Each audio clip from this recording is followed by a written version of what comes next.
السلام علیکم، النور ٹی وی میں خوش آمدید۔ اعوذ باللہ من الشیطان الرجیم، بسم اللہ الرحمن الرحیم۔ ویورز، فلسطین کے حالات کے حوالے سے ایک پریشان کن خبر۔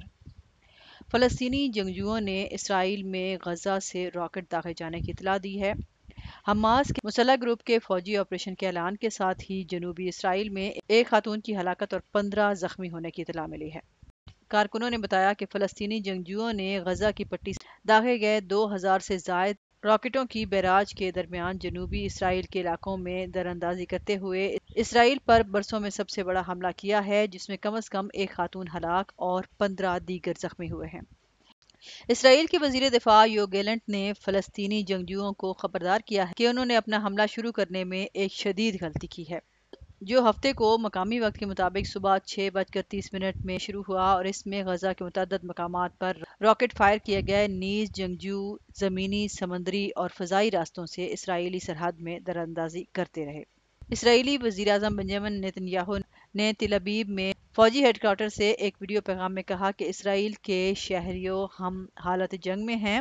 حماس کے ایک سینئر فوجی کمانڈر محمد دیف نے اس سے قبل کہا تھا کہ راکٹ فائر نے آپریشن الاقصی فیلڈ کا آغاز کیا ہے اور انہوں نے ہر جگہ فلسطینیوں سے اسرائیلی قبضے کا مقابلہ کرنے کی اپیل کی ہے۔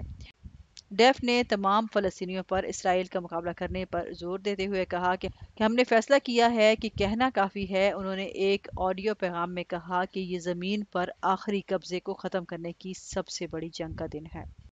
اسرائیل کی فوج نے غزہ کی پٹی کے آس پاس رہنے والے اسرائیلیوں کو اپنے گھروں میں رہنے کو کہا ہے اور خبردار کیا ہے کہ حماس کو اپنے اقدامات کی بھاری قیمت ادا کرنی پڑے گی۔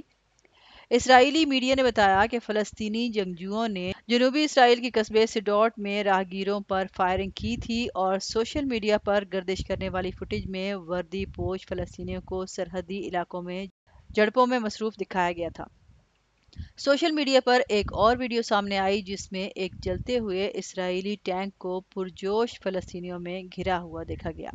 سنیچر کی صبح اسرائیلی جنگی طیاروں نے غزہ میں مقامات پر گولہ باری شروع کر دی تھی، جسے فوج نے آپریشن آئرن سورڈ کا نام دیا تھا، اور اسرائیلی فوجی محصور فلسطینی انکلیو کے ارد گرد کئی مقامات پر زمینی لڑائی میں مصروف تھے۔ اسرائیل کے فوج کے ترجمان رچرڈ ہیج نے بتایا، ابھی ہم لڑ رہے ہیں، ہم غزہ کی پٹی کے ارد گرد مخصوص مقامات پر لڑ رہے ہیں، ہماری افواج اب زمین پر لڑ رہی ہیں۔ میڈیا رپورٹس کے مطابق غزہ میں عینی شاہدین نے زوردار دھماکوں کی آواز سنی اور اسرائیلی فوجی حملوں کی پہلی لہر میں کم از کم ایک شخص کی ہلاکت کی اطلاع ملی ہے۔ اسرائیلی افواج نے فلسطینی جنگجوؤں کے درمیان بڑی لڑائی کا آغاز غزہ کے ساتھ اسرائیل کی غیر مستحکم سرحد کے ساتھ ہفتوں میں بڑھتی ہوئی کشیدگی اور اسرائیل کے زیر قبضہ مغربی کنارے میں مہینوں کی مہلک جھڑپوں کے بعد ہوا ہے۔ اس سال اب تک کم از کم 247 فلسطینی اسرائیلی فورسز کے ہاتھوں ہلاک ہو چکے ہیں، جبکہ فلسطینی حملوں میں 32 اسرائیلی اور 2 غیر ملکی شہری مارے جا چکے ہیں۔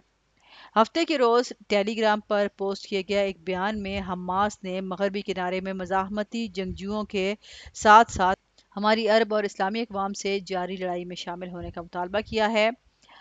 حماس کے جلاوطن رہنما صالح العروری نے کہا ہے کہ آپریشن الاقصی طوفان قبضے کے جرائم کا جواب تھا اور فلسطینی جنگجو مقبوضہ مشرقی یروشلم میں اپنی مقدس مسجد کا دفاع کر رہے تھے۔ لبنان کی حزب اللہ تحریک، جس کی بنیاد 1982 میں جنوبی لبنان پر اسرائیلی قبضے سے لڑنے کے لیے رکھی گئی، نے ایک بیان میں کہا ہے کہ وہ غزہ میں ہونے والے واقعات کو قریب سے دیکھ رہی ہے اور فلسطینی مزاحمتی قیادت کے ساتھ براہ راست رابطے میں ہے۔ اسرائیلی فوجی کم از کم ایک دہائی میں اسرائیل کے خلاف سب سے بڑے فوجی آپریشن کے درمیان فلسطینی جنگجوؤں کا مقابلہ کرنے کے لیے اشکلون کے قریب جنوب کی طرف بڑھ رہے ہیں۔ اب تک کے لیے اتنا ہی۔ مزید خبروں اپڈیٹ کے لیے دیکھتے رہیں النور ٹی وی۔ ویڈیو سے ریلیٹڈ اپنی رائے کا اظہار کمنٹ سیکشن میں ضرور کیجیے گا، اور اس سے پہلے اگر آپ نے ہمارا چینل سبسکرائب نہیں کیا تو النور ٹی وی کو سبسکرائب کریں اور ساتھ میں لگے گھنٹی کے بٹن کو ضرور دبائیں۔